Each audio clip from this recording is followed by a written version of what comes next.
Good morning, everyone. We welcome you to our Sunday morning roundtable discussion. Thank you all for joining us. Today is Sunday, June 28th, 2020. We are recording from the Plainfield Christian Science Church, Independent, Plainfield, New Jersey, the United States of America, and welcome to you all. We'll start today with our morning prayer. I'm reading this beautiful prayer by Mary Baker Eddy that we can all use when directed to share the healing message of Christian Science. It's from page 61 of the Blue Book. Father, teach me how to still the clamoring of sense and fill my place as listener, that I may hear thy voice and grow to understand thy word, and so become thy messenger. Then teach me how to banish pride and stubborn will, that I may be thy representative, with no false sense of human zeal, that every word may bless and heal when I thy message give. Mary Baker Eddy. Thank you. That is beautiful. Thank you very much. Where is that from? Page 61 of the Blue Book, Fairly. Thank you. Okay, our watching point. Watch number 115. Watch lest you unthinkingly accept the purpose of Christian Science to be merely healing the sick, without growing in your understanding of what true healing is. According to the higher concept, healing is not a change from a sick body to a well body. It is giving up a false conception of man for the right idea, namely God's idea of man. True healing does not seek to make mortal man harmonious in hell. It is dissipating the mist of falsity that hides reality. First we heal man in matter, then we heal him of matter. End quote. Thank you. Dear Mr. Carpenter, he said some very profound and wonderful things. Any comments on that?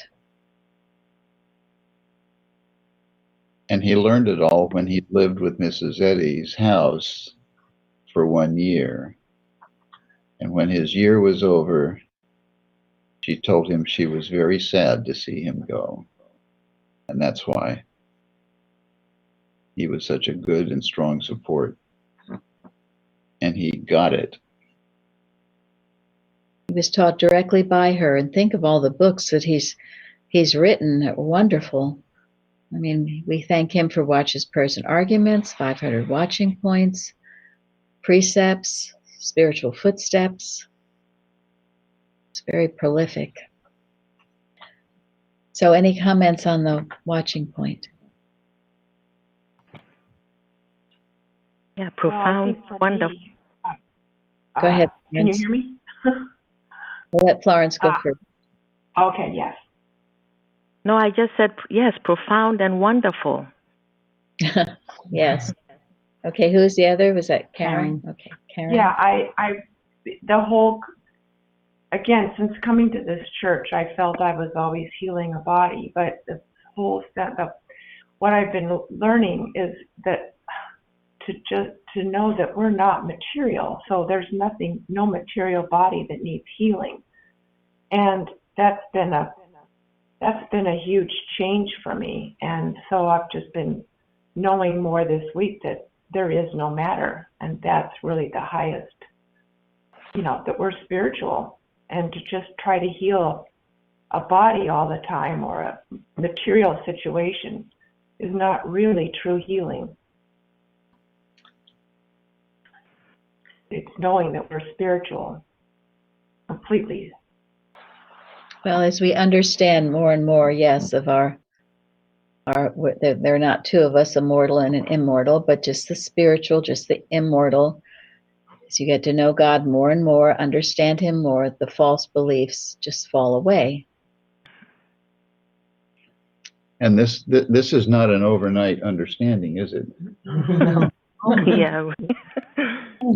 Well, and I think that's where a lot of students of Christian Science get tripped up, because they want a quick healing, they want a quick, quote, understanding, and it doesn't work that way. And then when they find that what they read contradicts what they see with their eyes and what they've always believed, they're frustrated, they're confused, and so instead of recognizing that this is a lifetime of learning, that nobody knows everything that there is to know about God, nobody knows everything that there is to know about all of the truth that is truth, that we're here to learn, people give up. Or they try to humanize the textbook or humanize the science and water it down and make it fit their preconceived notions. And you see that being healed of matter, it's a misconception that we are just trying to make this material world pleasant. That's what most people want. It's not a matter of making the material world pleasant. It's a matter of seeing heaven on earth, which is a spiritual creation. And actually some of the forum comments go into this. And we will talk about it, because it seems to be, we've talked about it many times before, but I guess we're always getting new people, and it's always something we need to go over. Sometimes people don't hear it the first time or get it the first time, so that's why we go over things. Thank you. Yes, thank you. Well, I was brought up in a different church, and as a child, I thought you were human, and when you passed on, you became spiritual. I never knew that I was spiritual. Well, and that's a common belief, isn't it? Yes. That death is the stepping stone to your soul. Well, Mrs. Eddy debunks that pretty clearly, doesn't she? Yeah, And that's. Oh, sorry. no, go ahead. No, it's that sense of, God created man from the dust and then breathed into his nostrils, and then he became, man. That is so prevalent still, that man is this, created from the dust. I had someone almost arguing this week, but I stopped right. I mean, it's either the first Genesis, how he created us in his image and likeness, God the Spirit. Nobody ever saw him sitting anywhere. So you either accepting that now and really getting the understanding from Christian Science, the way she really puts it out there for all of us to understand if we are patient. And so that's, I think, is a major discrepancy and unwillingness, really. Some people just know the Bible is true and that's it. Don't tell me that I am spiritual. So yeah, it's good to come with an open mind, because we come with a lot of baggage usually, and sometimes deeply entrenched beliefs, and they need to be, just have to drop it all for the feet of Jesus, as that beautiful Mrs. Eddy says that, I forget, in Cause and Effect, or one of those articles she wrote, where we come with all of this stuff and we drop it all and sit at the feet of Jesus to learn of him and his viewpoint of all things. Because our viewpoint can actually make our bodies sick and stressed out.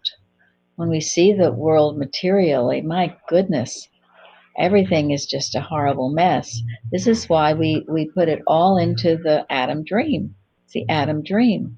And there's not a good thing about it. And you can't fix it. It's just going to go on and on, just like the second Genesis. Just go on and on, people killing each other and dividing and all the stuff you've been seeing, and so we'll get into this, a new heaven and a new earth, as Mrs. Eddy sees it, Mrs. Eddy's viewpoint, which is God's viewpoint, Christ Jesus' viewpoint. That brings healing and joy and hope and all good things to your life right here, right now. And the more we see it, the more we feel it, the more we demonstrate, the more others will wake up and come out of that human sense of existence. Which Mrs. Eddy refers to as an enigma. And everybody knows what an enigma is. Yeah. It's a problem without a solution. That's the Adam dream. That's what the Adam dream is. I think the big problem, though, is that the counterfeit is, the closer the counterfeit is to the real, the harder it is to overcome that. So originally being an atheist was easy because there was so much false Christianity going on, about using Christianity to oppress people or whatever, that I couldn't buy into that. And when I found out about what Mrs. Eddy thought and taught, and then went to the Bible and saw exactly what Jesus was preaching, that was nowhere even close to it. So for me, it was harder to overcome the false teachings in Christian Science, because it's like if I go to the store with Monopoly money, nobody's going to even look at it twice. They say come back when you have a credit card or real money, but if I come in with a really close fake bill, they might accept it by accident. So the closer it looks to the real, the more difficult it is to discern between the real and the false, and that's why animal magnetism so loves to counterfeit as close as it can to real Christian Science. That's right. Yep. And Carpenter speaks to that, and he uses the example of diamonds. It takes an expert to know a real diamond from a false diamond. So how do you become an expert, Mike? How do you know a real from a fake? By studying the real Christian Science. That's right. My point. That's exactly my point. And that became so difficult because the problem was that, the church manual, what Plainfield plainly says is the first group I've ever encountered. So I had quit reading the church manual because I couldn't get past the estoppel clause that said that Mrs. Eddy had to sign off on every director, for example, that was to be going on the board. And it's like, well, then they're telling me, well, that wasn't what she meant. And it's like, but that's what it says. So that really confused me. And then I come to Plainfield and they say exactly what the manual says. And then I find out that the manual was a counterfeit that was within like 10 words of the original. That's my point. It's so hard to reconcile it.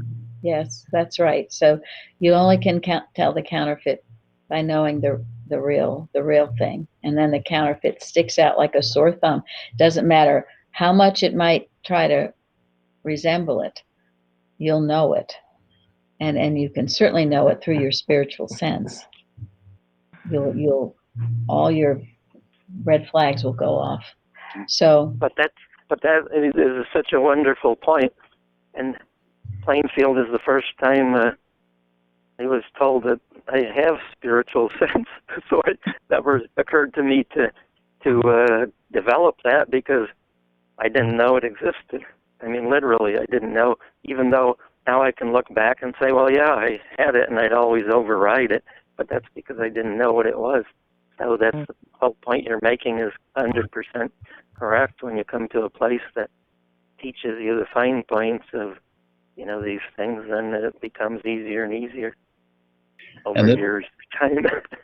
And this is the freedom that Christian Science brings. This is the dominion that was promised, because you're not going to be fooled any longer. Yeah, and yet they tried, as Mike's point, they try to twist it and so people don't understand the real science. But this is why we exist and why we keep doing what we're doing week after week, year after year, and pray that those who are ready for this true revelation will find us. So our subject today, a beautiful lesson written by Florence, Christian Science. Beautiful topic. Golden text, Exodus, Lil. I am the Lord that healeth thee. Yes. So here we are. And that's the truth, and that's what Christian Science teaches us, that we have a God that heals us. And thank God. And then the beautiful responsive reading from Revelation. We had someone new who wrote to me looking up some of the words. And I heard a great voice out of heaven saying, Behold, the tabernacle of God is with men, and he will dwell with them, and they shall be his people, and God himself shall be with them and be their God. And tabernacle, she found a tent used as a sanctuary for the Ark of the Covenant by the Israelites during the Exodus and until the building of the temple. And then later, someone has their computer on. And he said unto me, It is done. I am Alpha and Omega, the beginning and the end. I will give unto him that is athirst of the fountain of the water of life freely. She said one of the definitions of Alpha and Omega was used by Christians as a title for Jesus, which I'd never heard before. That was interesting. And then the last, he that overcometh shall inherit all things, and I will be his God, and he shall be my son. And that word overcometh, gotten the better of with difficulty or after a hard struggle. Now, we all know that, right? It's after the hardest struggles that we inherit all things, that we have more of a understanding of all things. And so that's why we do. We struggle and we overcome, but we have to make sure we overcome, right? Well, and we don't get discouraged by the struggle.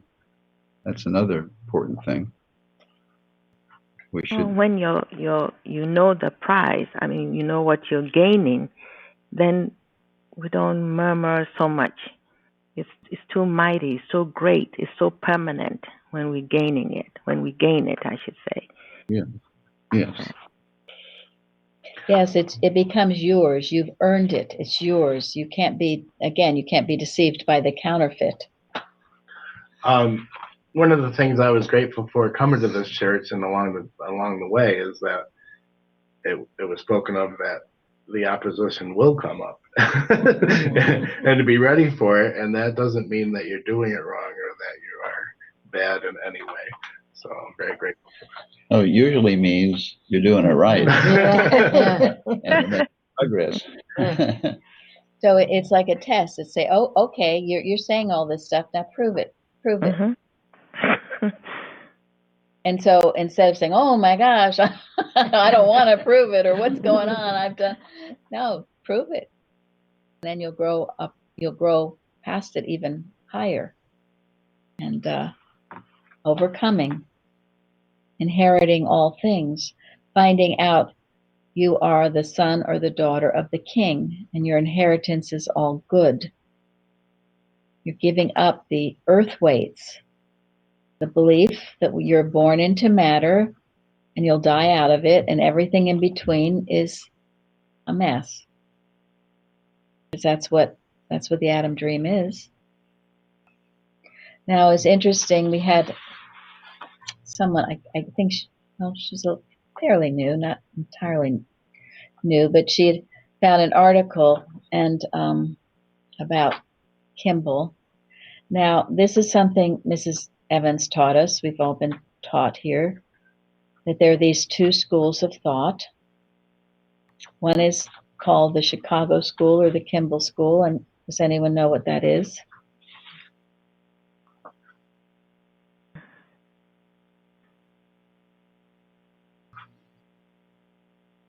Like spiritualizing the body or spiritualizing what's around you. Yeah. She quotes, essentially, Mr. Kimball declared that what we see as material things is a wrong way of interpreting what is actually before us. Correctly seen, the material thing, i.e., organ of the body, is a spiritual idea. Now, then the other school, and he impersonalized it, just called it the Red Dragon crowd, accused Mr. Kimball of corrupting Mrs. Eddy's teaching, insisting that the so-called material organ is nothing and represents nothing. This is where we have to be very careful when we speak, especially when we speak to others and when we give testimonies. When you say matter is nothing, or I knew I had nothing. If we're not just talking, this isn't just our own little group. We're chit-chatting with each other. We are supposed to be reaching out to the world. We sound like cuckoos when we say that. So you've got to be very careful with that. That's why sometimes it is helpful to write your testimony out. Make sure you're not saying things like that would confuse people, because it goes on here. The material organ is nothing and represents nothing.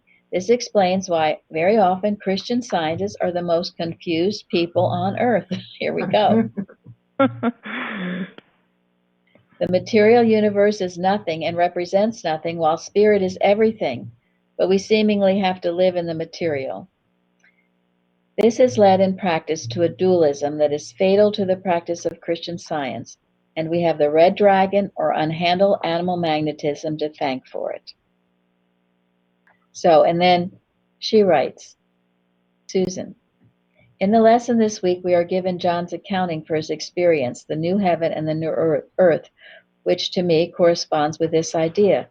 For years I have struggled with trying to improve matter or realize as a mortal that we are actually spirit, and applying this to matter is futile. Somehow a light turned on in realizing that yes, God's spirit is actually all and everywhere now, and that there never was a mortal material universe. If we are seeing otherwise, we are using the wrong lens. The kingdom of heaven is at hand. It is only that we need to realize this, not try to change matter into spirit. This is a huge point, and I struggled with this. I thought what was said here, that matter is nothing. Well, if matter is nothing, well, it's very confusing. Why do I eat? Yeah, why do we eat? And why do we just all kill ourselves or something? I don't know. Go ahead. Well, I guess it's more almost like saying, okay, the world is nothing when they thought it was flat, right? Yes. Instead of gaining the right sense of it, it's round in a way. Yes, it's round. And it's not flat. Oh my. Yes. Well, and that's when this dawned on me, it was revolutionary. That there's all Mrs. Eddy says to someone who was talking about this sort of thing, that you couldn't see matter even if you tried, because all there is spirit. And then you begin to see God in everything. It's there, and if it doesn't seem to be there, again, it's a counterfeit that you can know it's not the truth. That's how you heal it. Somewhere Mrs. Eddy says, I can't remember where, but doesn't she say something about, I love your promise? Yes. And to me, it was everything that appears to be material appears only to show us it's a symbolic of what the spiritual idea that is present. And so I like to see it as a promise of the spiritual idea is limitless, it's infinite, but it's right in front of you. And this is just an appearing to tell you what is right in front of you, but it doesn't discount completely. Anyway, I go back to that a lot, that Mrs. Eddy says, I love your promise. So a beautiful flower or a pretty bird, I see it as a promise of what the spiritual idea that's right in front of me. Yes. Those are what you mentioned is in questions and answers and miscellaneous writings. I want to say here that you have given the most perfect example of what I was going through, because I knew about the Kimball and the other school, which in a way I wish you would use some names, because from what I understand, there were some really big names. I mean, one of the person was actually held just about every office there could have been held in Christian Science. So I looked at him as knowing what he was talking about, but it was two completely different ways of looking at it. But from my point of view, I chose the wrong one. And so that has been one heck of a battle to overcome. Well, and there were many very fine workers who went off in various ways. One of the ways I can tell is who was on the board when during the great litigation, and who took Eustace off the board of trustees. And there were Adam Dickey was one of them. But my feeling is that, you know, it is a watching point where Carpenter says, and I think and he's referring to Mrs. Eddy, when you were reflecting God, when you were in the right mind, you can do and say wonderful things that are true, and they shouldn't be discounted and just thrown out, because then when you're not in the wrong mind, you can do and say really stupid things. And it happens to the best of us, right? So you have to, again, judge righteous judgment, be spiritually minded in this way. So, and try the spirits, because you know none of us today knows what the circumstances were when Miss Betty was around, or when she passed, or I mean, that was a different time, and it was a hot time, and there was a lot of opposition to this new revolutionary idea called Christian Science. Even though it was flourishing, there was still a tremendous amount of opposition to it. But this right understanding of who and what we are as spiritual beings is what makes a good practitioner. Because a good practitioner will understand that we're not here to heal matter. We're here to see reality more clearly. And matter doesn't have anything to do with reality. And it's an imperative point, I feel, because that's where many people who have been in science since childhood still miss the point. And which means that you're always starting incorrectly, right? Begin rightly? No. Not when you're thinking you are accepting a lie and then trying to use some truth to change it. You're already in the Adam dream. yes. You cannot heal it from there.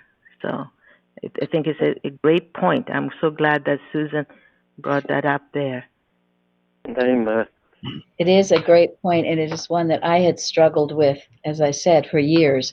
What I was going to quote, and there's another quote too where she talks about the promise, but where Mrs. Eddy says, every material belief hints the existence of spiritual reality, and if mortals are instructed in spiritual things, it will be seen that material belief in all its manifestations, reversed, will be found the type and representative of verities, priceless, eternal, and just at hand. So this is what we are to do on our daily round, is to be seeing the truth about everything. And this is what we do. And yes, there's just the one, there's just the spiritual. And as we do this, as I said, the earth weights will fall away, all the things that seem to be wrong with it, whether it's sickness, sin, or death. That's all illusion, not the truth. And you prove it for yourself on a daily basis. It's our challenge of the day. So, yeah, I'm grateful too that Susan brought this out, because it's a very important point to be understood. And another, Martha Wilcox, as far as I'm concerned, she does a wonderful job in explaining all this in her scientific translations and other articles. So I would hope most of you by now have studied and read her, but if you haven't, you should. She is the one that kind of straightened me out on this topic when I seemed to be confused. And you see, also, if the manual was obeyed, the estoppel clauses, the teaching would have stopped. There would be no teachers. There would be no lecturers. All of it would stop because it would have needed Mrs. Eddy's written approval. And she knew once she wasn't here, Lord knows what would happen, and Lord knows it did. So, but that doesn't mean that it would all stop because she expected demonstration. And if we had independent churches, I mean, look at what we're doing. We're not authorized, however. We're not authorized. We're just doing it. So there we are. But she did say, Authorized by God. Okay. Thank you. well, that's the point. She did say that, a true scientist will heal by teaching and teach by healing. Yes. Mm-hmm. But I think one of the points is that while I was in that starting from matter, the big problem with this counterfeit is that I had physical healing. Where I ran into problems was that I wasn't changing my spiritual flaws, and the problem with that is then if I'm not curing my own sins, how can I help cure the sins of the world? So I thought I was doing well because this, even practicing Christian Science haphazardly, or even might as well say falsely, I had healings beyond anything that I ever had with conventional medicine or alternative medicine, but it was that spiritual healing that I knew wasn't going on, and that's why I kept searching. And that's why I'm grateful here that you're teaching that you measure it by spirit, not by the body and matter. But it's such a hard thing to change and overcome. Well, thank you, Mike. And that's what it means in Revelation when it says, take the little book and eat it up, and it will be sweet in your mouth. You will have healings that you never thought were possible, but it will be bitter in your belly because it requires you to change your cherished beliefs and grow spiritually. And that's the harder thing to do. And in the lesson in Science and Health, citation 7, the mission of Christian Science now, as in the time of its earliest demonstration, is not primarily one of physical healing. Now as then, signs and wonders are wrought metaphysical healing of physical disease. But these signs are only to demonstrate its divine origin, to attest the reality of the higher mission of the Christ power, which is what? Take away the sins of the world. Yes, to take away the sins of the world. Now, and Mrs. Eddy has said, which is easier to do. Heal the sick. Heal the sick, because most people do not want to give up their cherished beliefs, which are often sins. So that's why it's taking a while, and why there's an overturning and a chemicalization. People are reluctant to give it up. They argue, they fight for it. Now, I wanted to, before we go much farther, I wanted to get into what Linda wrote on the forum. So could we, I just wanted to read something from Ralph Wagers when you're talking before about the body. And Okay. Okay, so this is an article by Ralph Wagers. It says the question is, if all matter is unreal, why do we deny the existence of disease in the material body and not the body itself?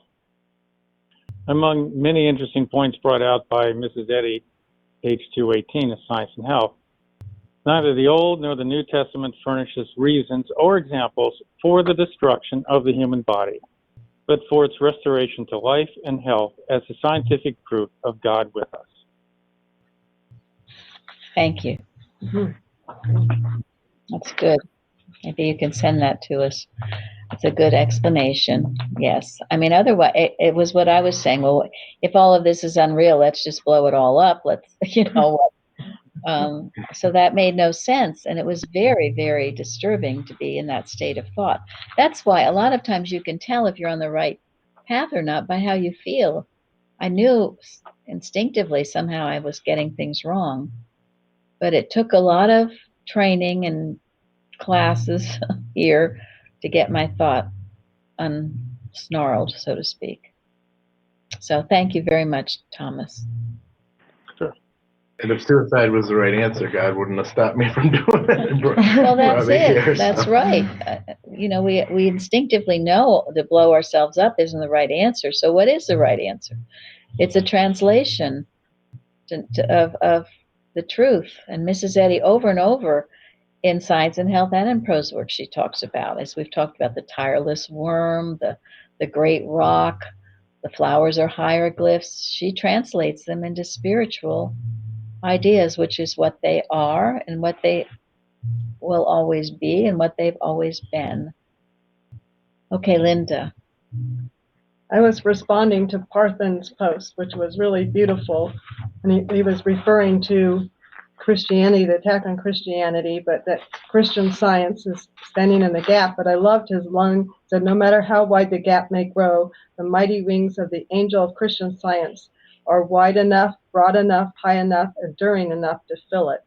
And that just was such a beautiful concept to me. And then it made me really think about Christian Science, since that is also our topic this week. And I realized that, the Christian Science came to the United States, and that right now there's a real attack on our history and trying to destroy it. And really, to me, that's almost trying to, to me, it's attacking Christian Science. And the best analogy I can make is when Jesus was walking with the disciples after he arose, and he expounded on the scriptures to show all the history and what led up to his rising. And I realized, they could have said, well, David was, he came from David. We don't want to talk about that history. He was an adulterer and a murderer. And then he came from Nazareth. Nothing good comes out of Nazareth. And I realized that's a common theme to want to attack the history and the lineage of what the golden thread that led up.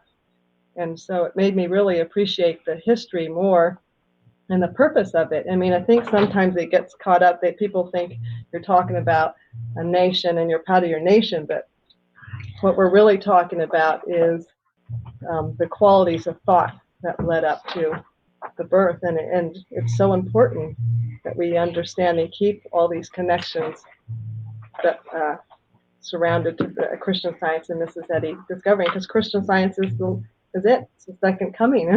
And if we make everything to try to disappear, we're trying to make the second coming disappear. And we need to see, and Mrs. Eddy has a quote. I don't know if you want me to read it. Yes, I do. This really hit me, that Mrs. Eddy wrote responded to a question. This is in Precepts 4 by Carpenter. And the quote is, when Mary Beecher Longyear moved to Brookline, she asked Mrs. Eddy to recommend a student to whom she might turn in time of need. Our leader declined to do so, telling her to select one who knew Christian Science history. The deduction is that a knowledge of how error attacked Mrs. Eddy and the cause down through the years would give a worker an advantage in handling error for another, beyond what an understanding of science gained through a mere study of the textbook would give.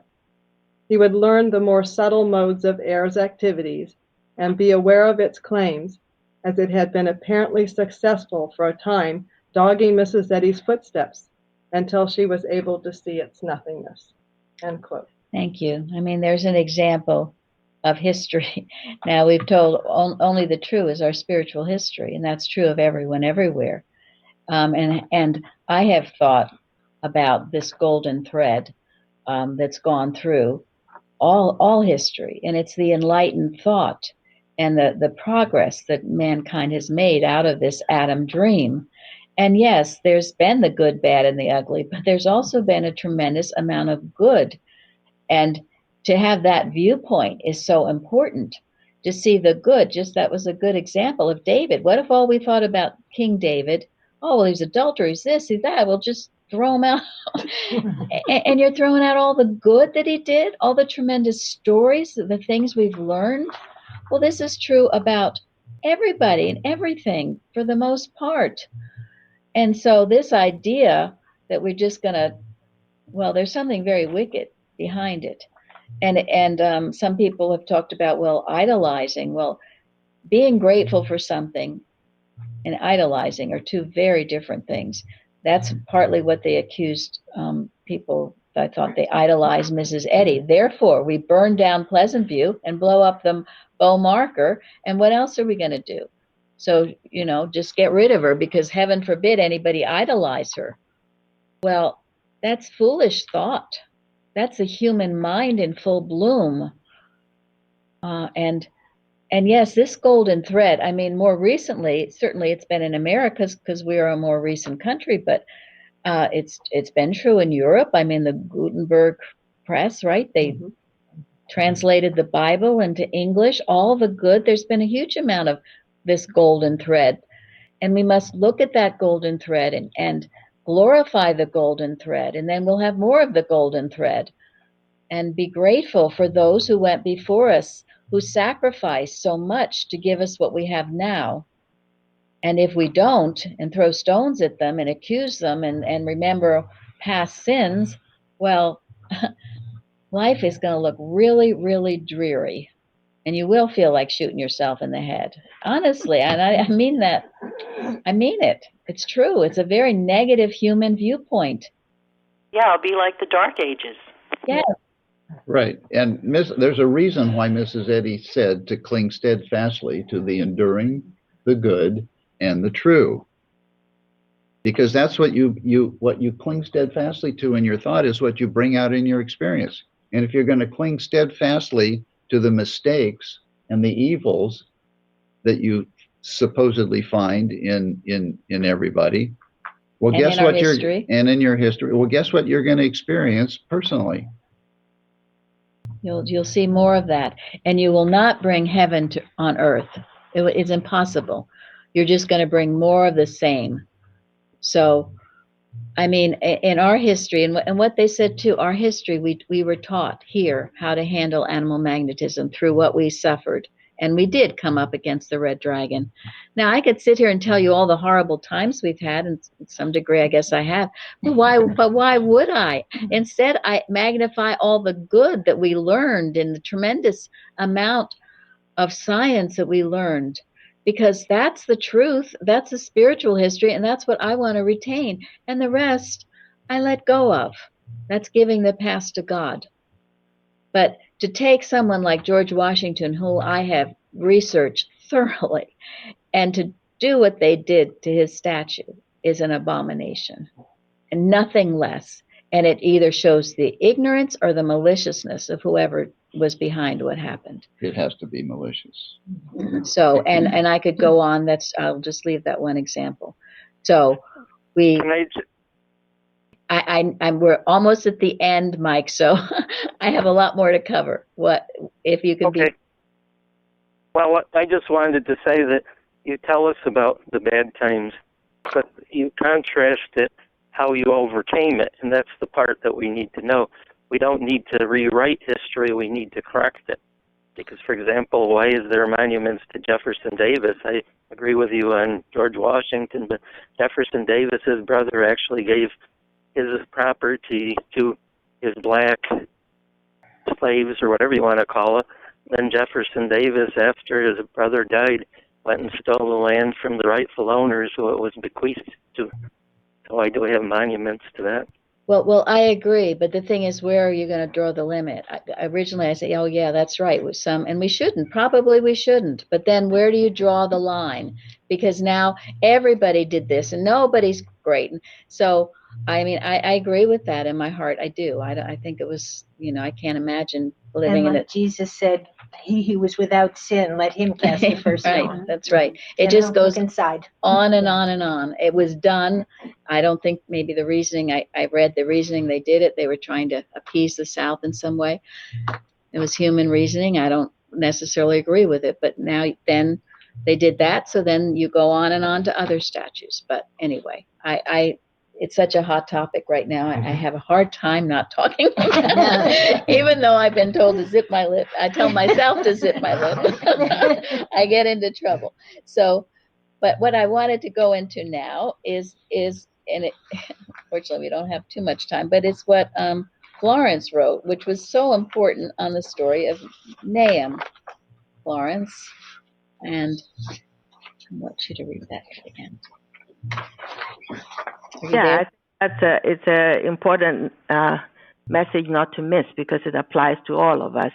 And I said that Christian Science, yes, does heal, but look at the contrast with Naaman's process of healing and the one in Matthew, also a leper. Naaman came in here with pride, where he talks about not Abana and Pharpar, rivers in Damascus. I could just imagine how haughty he was saying all that. Why couldn't I just wash and be clean there? And then he's angry when Elisha doesn't come out. And then he came in another part of which was not in the lesson. He came, I guess, prepared to pay, use money for his healing. And then he came also prepared in his thinking how he thought the healing should take place. I mean, came all full, right? So I was referring to Reverend Kratza's Hindrances to Healing. It's one everybody should read, I feel, because it names all the things that stall our healing. You come like Naaman did. Well, he had to become humble and obey what the instruction that Elisha gave him before he was healed. That's the point I was making. And Mrs. Eddy does say in Science and Health, 483, in order to heal by science, you must not be ignorant of the moral and spiritual demands of science, nor disobey them. Moral ignorance or sin affects your demonstration and hinders its approach to the standard in Christian Science. Thank you. This is wonderful and so important. And this goes back to the higher mission of taking away the sins of the world. I mean, Naaman had all these sins and he wasn't about to get rid of them. He was fighting for them. It was good that they all came out in the open, right? They came out in the open so they could be seen and destroyed. Yeah, and you go through pride, anger, how his treatment should be carried out. And I know Florence and I have had people tell us, well, this is what I want you to work on, and this is what needs to be healed. Well, if they know all that, then they should do it. If you don't come on your knees with it as an empty vessel, you will not get results. You won't. You have put up a block. Yeah, and on your knees to the practitioners. You're on your knees to the truth. The truth. Yes. It's not on your knees to any person. It's on your knees to the truth. And you have to be open to what you might have to do or change and not argue for it. And when you do argue for it, it shows you're in the wrong mind. And sometimes people don't argue openly, but in their heads they're arguing. I didn't mean to do that, or she misunderstood me, or whatever. I used to do it. That's how I know. I did it a lot. So mainly she didn't understand what I meant. But either you're in the right mind or you're in the wrong mind. And if you're in the wrong mind, then there's no understanding what you meant.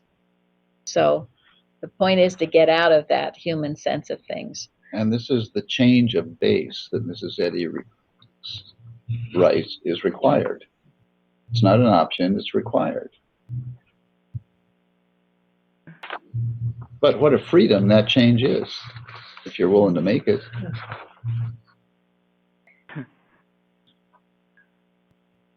So now, anyone else with anything before we almost end? Well, and I like too in Science and Health where the decisions by the vote of the church councils as to what should and should not be considered holy writ, all of that. And then it says, these facts show how a mortal and material sense stole into the divine record with its own hue darkening. You see, and this is what's happened. This is what's happened. It happened to the Bible. It happened to Science and Health and Christian Science. That's why it's, as was said, Christian Scientists are the most confused people. Oh my. Well, and if you don't use your spiritual sense and spend enough time thinking and praying and studying it and then actually demonstrating it. And Mrs. Eddy speaks to this, doesn't she, when she says the difficulty of describing divine concepts in a human language. The human language is never totally adequate to describe divine concepts. The English language is really, really good, but still. And that is why she says the scriptures are sacred. They were written through inspiration. They have to be read with inspiration. The textbook, she said she was a scribe under orders. It was written through inspiration. It has to be read with inspiration. Everything we read, everything we study has to be read with inspiration. Otherwise, we're not going to get it. You can't trust the Bible if you read it with a totally literal interpretation. It doesn't make sense. But spiritually, it solves every problem that could ever come up. It is the Word of God. So don't give up and keep working at it and keep cleansing yourself daily of any preconceived notions. And we will end today with what Parthens wrote on the forum. He quotes Laura writing, quote, "Have no wide fears for earth, destruction only upon wide fears shall fall." When the angel of Christian Science first appeared to John the Revelator, he saw not a fragile, delicate, harp-strumming wraith flitting nervously above earth, its feet too holy to touch the ground. No, John saw the Christian Science angel standing, motionless, its feet firmly, fearlessly planted on earth and sea, immovable, like a mighty promontory against which the winds and waves can shock, oh, nevermore. Hymn 253. John saw the angel of Christian Science standing in the gap, as yet to be filled with human beings of all nationalities, races, and tongues, at one with the oneness of God, at one with one another, at one with the allness of good. In a world where the powers of darkness are now proposed to drive Christianity underground, this angel picture instructs me to stand in the gap for all humankind as never before, to stand still and see the salvation of the Lord, and to continue to see it no matter what may be clamoring outside the secret place of the Most High, claiming dominion, calling for me to move out of that secret place to steady the ark. The feet of the angel of Christian Science are pillars unshakable, and they are forever. No matter how wide the gap may grow, the mighty wings of the angel of Christian Science are wide enough, broad enough, high enough, enduring enough to fill it. Thank you so much for joining us today. And Thank you so much. Thank you. Thank you. Yeah, thank you.